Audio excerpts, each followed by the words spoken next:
Okay, we should be recording. All right, thanks, Lynn. All right, it's my pleasure today to introduce Dr. Andrew Lipchik, who is a colleague in the Department of Pharmaceutical Sciences here at Wayne State University. Um, Andrew got his did his undergrad work at Xavier University in Cincinnati, so my hometown. He went on to get a PhD in medicinal chemistry and molecular pharmacology at Purdue University, where he focused on tools for studying tyrosine kinases. That's a fair way to say it, isn't it, Andrew? Yeah, yeah. Okay. He went on and did a postdoc at Stanford. And that one I don't understand because it's genetics. Um, Maybe he'll explain that a little bit. Until he came here in 2021 as an assistant professor in the Department of Pharmaceutical Sciences. And today he's going to talk about his work on development of peptide-based chelators for targeting heavy metals. Andrew, all yours. All right. Thanks, Paul, for the introduction and the opportunity to connect with CURES and CLEAR. This is a new direction for my lab that we weren't looking to get into, but here we are. So, oh, okay, there we go. So, heavy metal toxicity, as most of you probably are familiar with, is a very old observation in medicine where Dioscortes first documented it almost 2,000 years ago, seeing lead poisoning. And this issue still persists today. And just looking at studies in 2025, Consumer Reports has undertaken a large amount of studying and various products from chocolate, baby formula, and then just last week, protein powders that have significantly high levels of lead, cadmium, and even arsenic. So heavy metals still remain a problem today. Part of this issue and what my lab has primarily focused on is lead and cadmium. And just looking at soil levels across the United States, you can appreciate just between the surface and 5 centimeters, uh, large swaths of the United States have high levels of lead or cadmium, especially in southeastern Michigan. It's also important to point out that the levels of these heavy metals are concentrated around the Ohio River and Mississippi River valleys, as well as in the Great Plains, which facilitates introduction of these metals into our food supply through grains. Additionally, in Southeast Michigan, looking at lead levels, there's several areas in the state that have the observation of elevated lead levels. And here in Detroit, there's one of those regions and areas with the city having concentrated areas in the center part of the state. Additionally, uh, lead and cadmium have just been remediated in River Rouge, costing $2 million by the EPA. So this is a consistent problem. And the solutions are still being figured out and tackled. But what I want to spend a moment on is how are these heavy metals exerting their biological effects? And this is based in hard, soft acid base theory, where hard acids, these are small ionic radius metals that are generally highly polar. So calcium, manganese, iron 3 are bound by hard bases, which are also highly electronegative, such as carboxylic acids, amines, phosphates, hydroxyls. And most of the heavy metals are either borderline metals like lead, with preferences to these not so naturally occurring um, uh, bases such as imidazole, anilines, and then soft metal or soft acids like cadmium, mercury, arsenic, which have preference for thiols and thioesters. So these are most commonly observed and utilized biologically through the two predominant metal binding motifs, EF hands for binding and coordinating calcium, as well as zinc fingers used for both DNA binding as well as structural integrity of proteins for different folds and domains. But what these metals are able to do is mimic these various naturally occurring or physiologically necessary metals. And this results in the pathogenesis that can occur through alterations of transcription, driving ROS, altering cellular signaling in the case of cadmium, as well as altering enzyme function, whether that's activating or inhibiting, altering structure, leading to alterations in DNA signaling, the epigenome, as well as recently also RNA stability has been shown to be altered by the presence of these metals in these motifs. So how do we tackle exposure to these metals is through chelation therapy. So there's two categories, broad categories of metal chelators that are currently FDA approved. I'll call them the broad chelators. So things that you're probably familiar with, EDTA or D-penicillamide, which are able to coordinate many metals, and then iron chelators such as deferoxamine, deferriprone, and deferrosirox, which have been developed for iron overload diseases.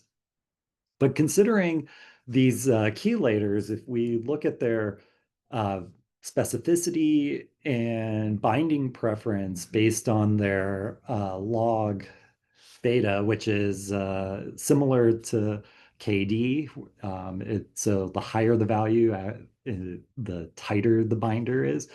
You can see that most of these metals actually prefer binding to iron or other physiologic metals and have relatively low preference for heavy metals like lead or cadmium, which brings about a problem of if you're going to want to treat or eliminate these pathogenic heavy metals from a person, how are you going to be able to do that without disrupting endogenous metal homeostasis? So this is where the interest in my lab has been, and we've kind of we've come up with a wish list of things we would like if we were going to develop a new chelator. So we would ideally like the chelator to remain aqueous and soluble, whether it's unbound by a metal or bound. We would like it to have high metal binding affinity, so the ability to outcompete any endogenous binding sites and proteins or the cell. We would like high metal specificity or selectivity, so we're having a single metal that we could target and leave the endogenous physiologically necessary metals alone. Also, the ability to cross cell membranes. So, one important feature of these broad chelators used for um, heavy metal targeting are they are all very polar molecules of as you can see through having carboxylic acids, free thiols, amines. So in terms of their drug-like properties, it's not very drug-like, as that polarity will prevent it from crossing cell membranes. So this allows for intercellular reservoirs to exist. We would like to have low toxicity. So again, the selectivity preventing alterations to endogenous metal homeostasis. High stability. So we'd like the chelator to remain stable and be able to um, resist metabolism and excretion without uh, the metal being present. And then also the ability for the chelator, once it's bound or has the metal bound, to be eliminated. So with these in mind, we we thought of what does nature do and what has nature developed to deal with heavy metal toxicity. So there's a number of peptides that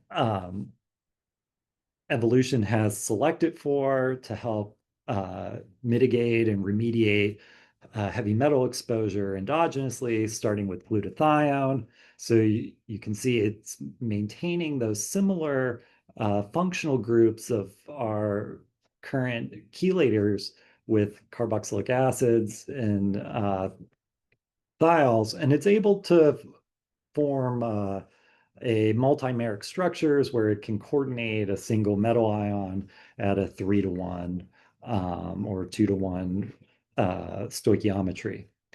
Plants have developed phytochelatins, which are a polymerized version of glutathione, where you can have 2 to 11 repeating units of the glutamine and cysteine.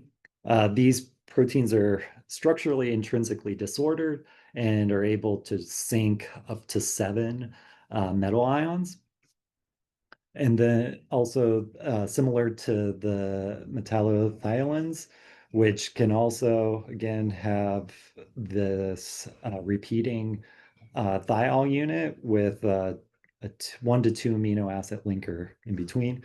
These are able to fold and sequester up to 4 metal ions. And then finally, the land modulins, which can have a similar motif to EF hands with aspartic acids, with a proline and any amino acid spacer, which can then sequester 3 metals each. So these gave us some inspiration that yes, biology can be utilized, and peptides could facilitate mimicking these motifs in this sequestration method. The other advantage of peptides that we would like to utilize is, in given this audience, just the how peptide synthesis has advanced significantly in the last decade or so. So peptide synthesis is a relatively old form of chemistry. The first dipeptide was synthesized in 1882.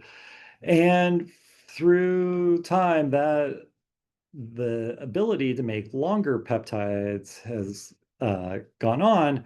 However, the amount of time it takes to couple one amino acid to another and prepare the chains for an additional amino acid had remained relatively stagnant, taking days to have sufficient coupling and deep protections. However, in 1963, Bruce Merrifield published solid phase peptide synthesis rather than solution phase. So now peptides are made on a resin, facilitating faster turnaround. In the next probably 50 years, the synthesis improved due to advancements in reagents, allowing for longer peptides. But in the last 20 years, or 10 years rather, the advancements have come with newer technologies such as microwave assistant peptide synthesis and then continuous flow peptide synthesis, where now a single amino acid can be coupled to the chain in as few as 30 seconds. So this facilitates developing a library of peptides relatively quickly to help find and identify new molecules. So with that in mind, our first task and challenge was, can we develop a pipeline and a platform for identifying or peptides with metal chelating properties, as well as the ability to determine their specificity in a high throughput fashion.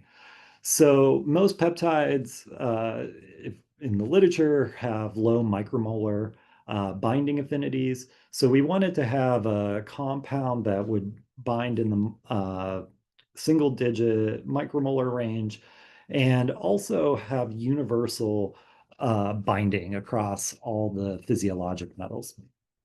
So we wanted to perform this assay in a fashion that it would be in competition. So here we could have some equilibrium between the peptide bound to the metal and our probe, such that when the peptide's bound, the probe has no response.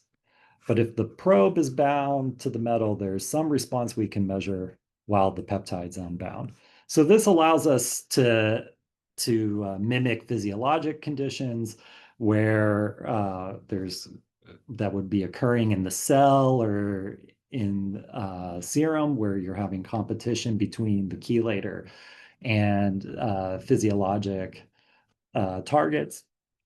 This is also a relatively simple and fast assay to perform, and it's cost effective rather than doing some other more intensive assays such as calorimetry. So our challenges lied in that typically you need many chelators in order to do the type of profiling and identification we wanted to achieve, where you would need a different chelator for every metal. There's also a limit to the number of chelators that have the necessary properties to have a response upon metal binding. Also, affinities are an issue. Wanting to start in a micromolar range, most chelators are designed to be extremely tight binding, so that would limit our ability to have discovery. And then finally, compatibility with a high throughput screen. So typically when doing drug discovery, you want to have the ability to do large number of compounds very quickly and achieve quantitative data. Most of these assay or chelators aren't set up or established to be applied in a high throughput fashion. So with this in mind, we wanted to find a single compound that could achieve all of our goals as well as avoid our limitations. So my former grad student, now graduate, Ashley, undertook this challenge. So Ashley was working with this compound ATH434, which is a derivative of this scaffold that you're probably familiar with as a metal chelator, 8-hydroxyquinolone. So 8HQ, however, has relatively weak fluorescence, but upon certain metal binding, gains an enhanced fluorescence signal. Given the similarities in these structures, Ashley asked a simple question: if you place the metal in the presence of ATH434, what happens to the fluorescence? And sure enough, what you can see is in the apo form, the blue line here, ATH434 has strong fluorescence. And upon titrating in, this is iron 2, you can see the fluorescence is subsequently quenched with each increase in equivalence of iron. And this can be plotted as the intensity of the fluorescence can be plotted as a function of the iron concentration. So if you fit that curve, you can determine the KD. So we actually found that it was 7.78 micromolar. And compared this to other known iron chelators that had this quantitative competitive response, and found that they were in agreement. Ashley also compared these results with also iron 3 to using isothermocalorimetry. So this is extremely sensitive gold standard for binding affinity determination, and found that her results were also in agreement using 434 as well compared to the calorimetry. Given the similarities in structure and how 8HQ has been used to coordinate as a scaffold for many metals, Ashley looked to see if this could be applied to other transition metals and found that indeed most transition metals are responsive in a similar fashion to iron, and that the stoichiometry is at 2,4,3,4 molecules to one metal, and the binding affinity for all of these metals to 4,3,4 is in the ideal range for our peptides of this low micromolar affinity. So given that this probe is quantitative for binding affinity when we directly titrate in the metal, we wanted to benchmark it against known chelators to see if it would be able to be applied in our competition assay. So using the ferrosirox, we performed a competition assay. So you can see again, with no metal, 434 is fluorescent. Upon additional additions of iron, it's quenched. And fitting this and modeling the competition of that equilibrium between binding ferrosirox and 434, we're able to determine the binding affinity of the ferrosirox for iron 2 at 2.23 micromolar. This was compared to other established iron probes, MagFura, Fura2, and ITC. And again, all of these determinations of binding affinity were in agreement. So knowing that this probe could be used as in the competition assay and had broad metal binding specificity, the question remained whether it could be used in a high throughput screen. So what was performed was to determine the high throughput screening parameters, which is essentially determining how far apart is your positive or your negative signal. So this would be 434 fluorescence versus the quenching or a saturating concentration of each metal. So as you can see, upon addition of the various metals, the signal in the quenching becomes more robust. And how that separation is done, you can translate into two parameters, the Z prime and the signal window. So the Z prime, we're looking for a value above 0.5 to be appropriate for high throughput screen. And you can see across the board, all metals that were responsive to 434 had appropriate Z prime values. And the signal window, we were looking for a value above 2. And you can see again, all metals were compatible with that parameter as well. So given that the 434 was established to have appropriate high throughput screening parameters, we performed a high throughput screen of various metal binding peptides that were identified in the literature claiming to be specific. And what you can see here is determination of their binding affinity across our various metals, that most of these peptides were not specific for bound the metal they were intended to, but also bound other metals, leading to a lack of selectivity.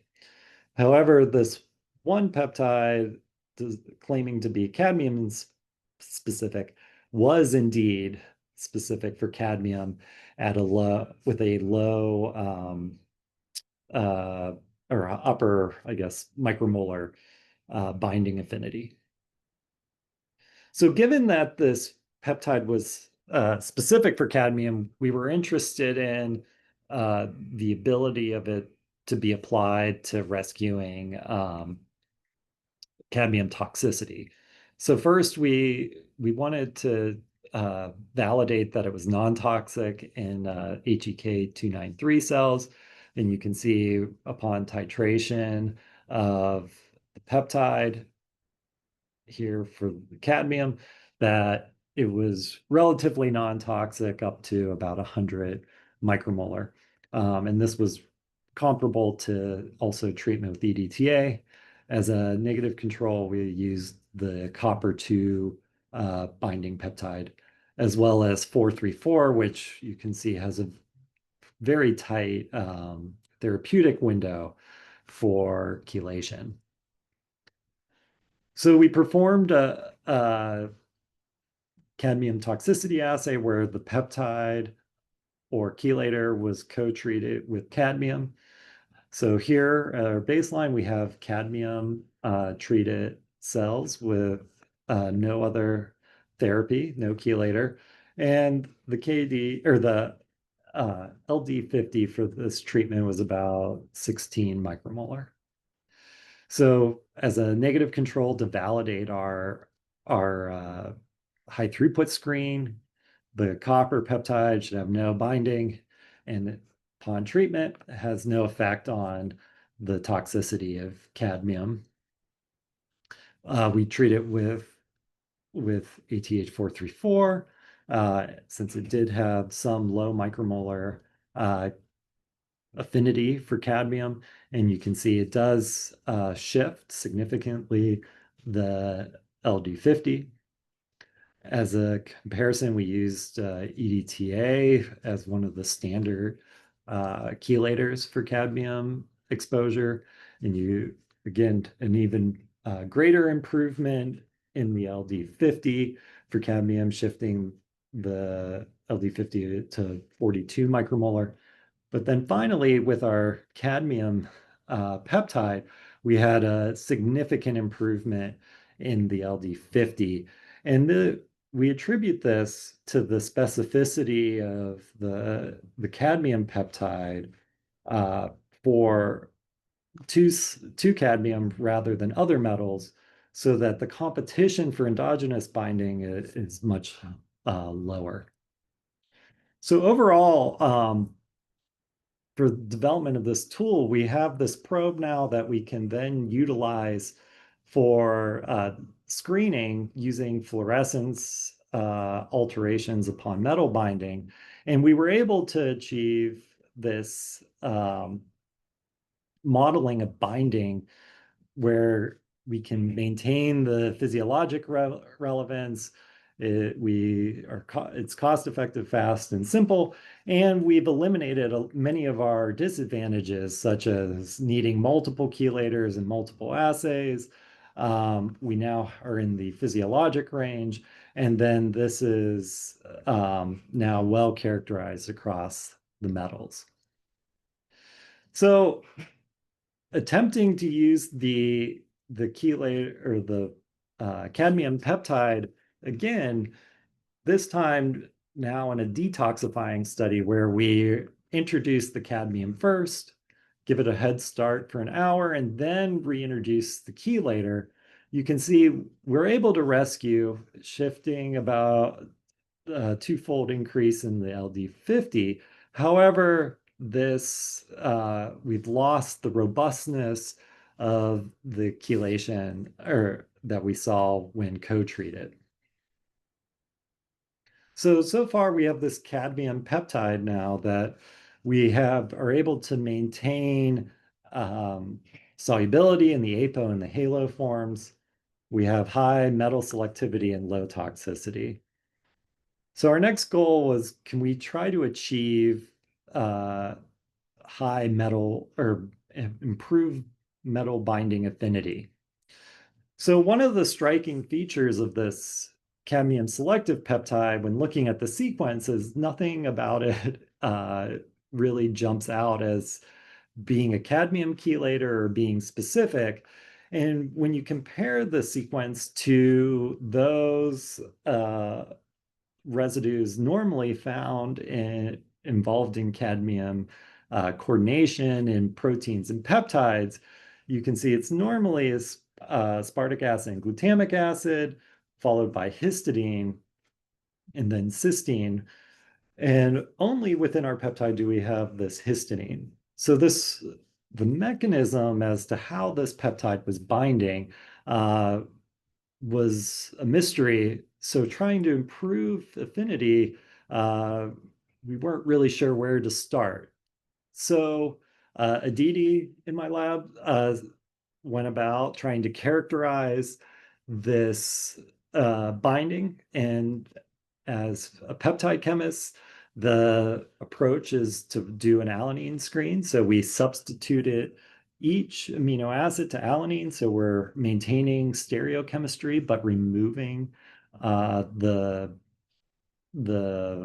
chemical properties from the residue, and then perform the competition assay.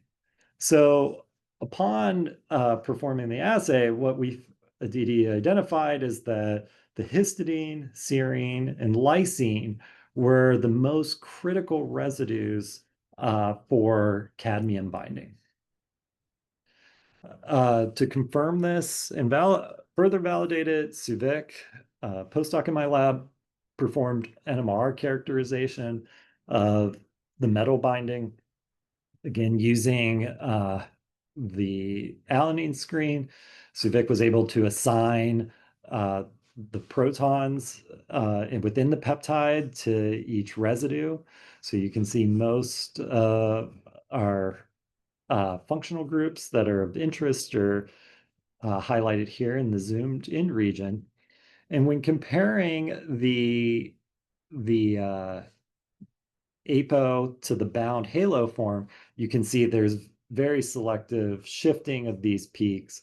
And what this data is demonstrating is this short 6-mer of a peptide is completely involved in the binding, where you have shifts in every amino acid.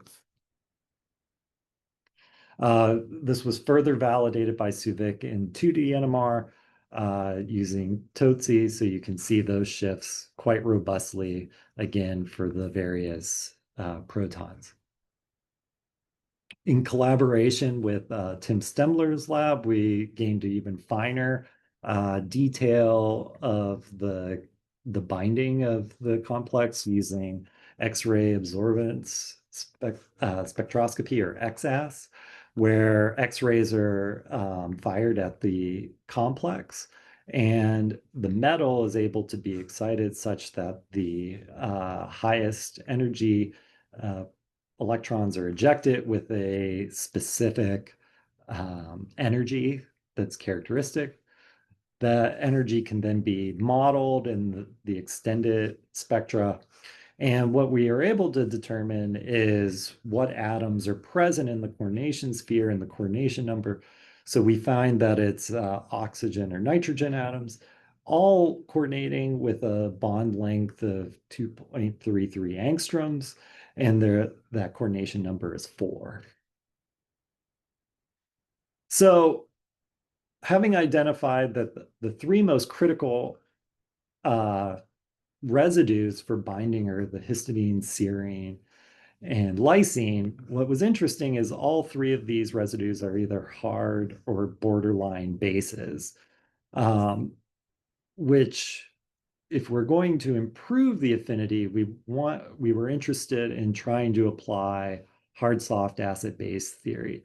So Claudia in my lab, as her beginning of her PhD project, synthesized a large library where we were interested in substituting each position in the peptide and trying to tune those chemical properties to softer bases such that it would improve, in the hopes that it would improve binding affinity.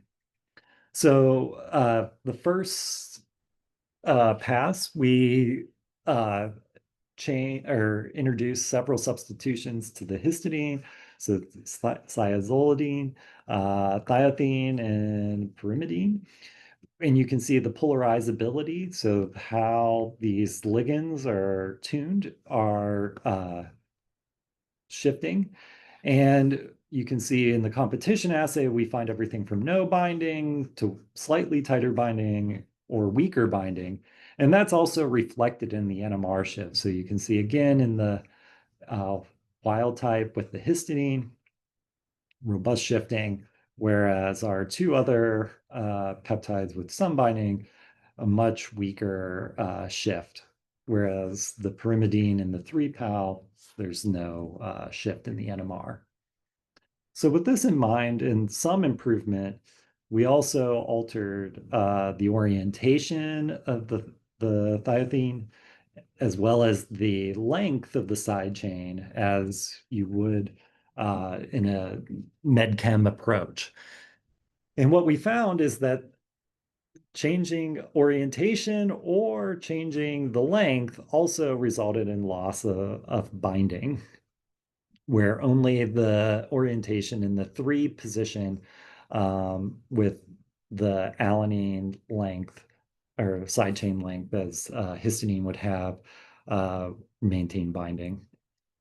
We were able to track this binding in NMR using a titration-based approach where we're able to introduce greater equivalence of cadmium and follow the shifts. And what you can see is much weaker binding with the softer base compared to the imidazole, the wild type peptide.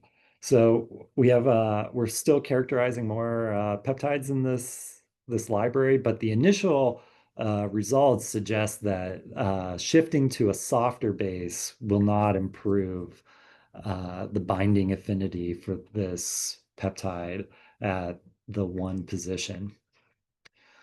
So considering the second position where we had a serine, we examined several other substitutions. So the softest being, or softer one being the thiol with cysteine, or the lysine analog DAP with a free amine. And then we also used penicillamide, which is also used in chelation therapy. And what was interesting in the competition assay is the substitution, this S2C to cysteine, resulted in a binding event that was outside the range for competition. Looking at the NMR, we also observed this quite robust shift in the single concentration 1-to-1 of peptide and metal, which was very surprising to us. So we performed a titration again. And here you can see even at 0.01 equivalents of metal, it's a very robust shift in the protons for the cysteine at position 2 relative to what we see in the wild type. So modeling this binding based on the proton shift, we actually see a 128-fold improvement in binding affinity for the cysteine substitution relative to the wild type. So in terms of binding affinity, when we're starting at 20 micromolar, this is a huge effect size. So the one question with making it softer, are we going to alter the specificity for other metals, especially soft metals that are highly abundant endogenously, such as zinc? And the answer to that is we do not see zinc binding, as well as lead as a borderline metal. So our initial results in terms of the substitution improving cadmium binding but maintaining specificity looks very promising at this moment. So with improved metal binding, we still have a ways to go in terms of our development of this chelator. Our next task is in higher stability. So one of the limitations of peptides as therapeutics is they are metabolically unstable due to peptidases and proteases, both in the cell as well as in circulation. So there's several strategies that have been developed to try to overcome these limitations in the stability. One is inverting the stereochemistry of the peptide. So rather than using the naturally occurring L amino acids, now the amino acids are D. The other, some other strategies are also to reverse the orientation of the peptide. So we're going to flip the amide bond. So what once was at the N terminus is now at the C terminus, and was at the C is now at the N. And then finally, you can do what's called retro inverso. So it's inverse stereochemistry in the reverse order sequence, where now you have all D amino acids and switching the order from of the N and C, orientation of the N and C terminus. So Suvik in my lab performed the D amino acid substitution, and we were happy to see that upon swapping the orientation, we were able to maintain the binding of the peptide for cadmium, which is not normally the case in terms of ligand binding with peptides, usually switching the stereochemistry results in loss of activity. But given that the coordination, you can think of this as binding with your left hand versus your right hand, it's still all the residues are able to be in the same place. So this was very encouraging, as D amino acids are not recognized by these endogenous proteases and peptidases. So we're we're very encouraged by this improved, or the ability of this improved stability that needs to be further investigated, but it looks very promising at this moment. So there's still some work to be done on this peptide. We're in the process of looking at how do we deliver and target those intercellular pools by getting this peptide across the membrane. As with the other small molecule chelators, you can see it's still highly polar. And then it remains to be determined its ability to be eliminated in vivo. So the final peptide I want to talk about in the work is has been led by my graduate student, Claudia. So this is starting from a very different place. With the cadmium peptide, it was more like a lead molecule where there was weak affinity. Claudia identified this lead binding peptide in the literature, which had very tight binding with a KD at 1 nanomolar.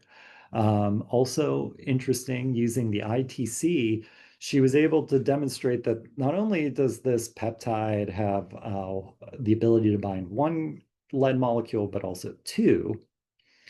And again, looking at this sequence with threonine, asparagine, leucine, and serine, there's nothing striking about it that would make you say, oh, yes, this would be a, a lead chelator. So she performed an alanine screen, and interestingly enough, despite mutating any single residue, the peptide still remained or maintained the ability to bind at least one lead molecule, and the binding affinity remained relatively unaffected. So this was encouraging as a product of the tight binding, as well as if modifications would happen to the peptide, it could be well tolerated. Additionally, uh, the binding affinity, or the binding selectivity rather, for various metals was unclear. So Claudia performed a ITC. So you can see in the thermograms, there's essentially no heat during this titration of the metal into the cell, which was encouraging. And when modeling it, while there is a KD, if you look at the stoichiometry, there's essentially no metal being bound. It's closer to zero. So this was a very encouraging result, demonstrating the selectivity of this peptide across many metals. So recently it was brought to our attention that lead influences wound healing by my colleague Wenqing Liu.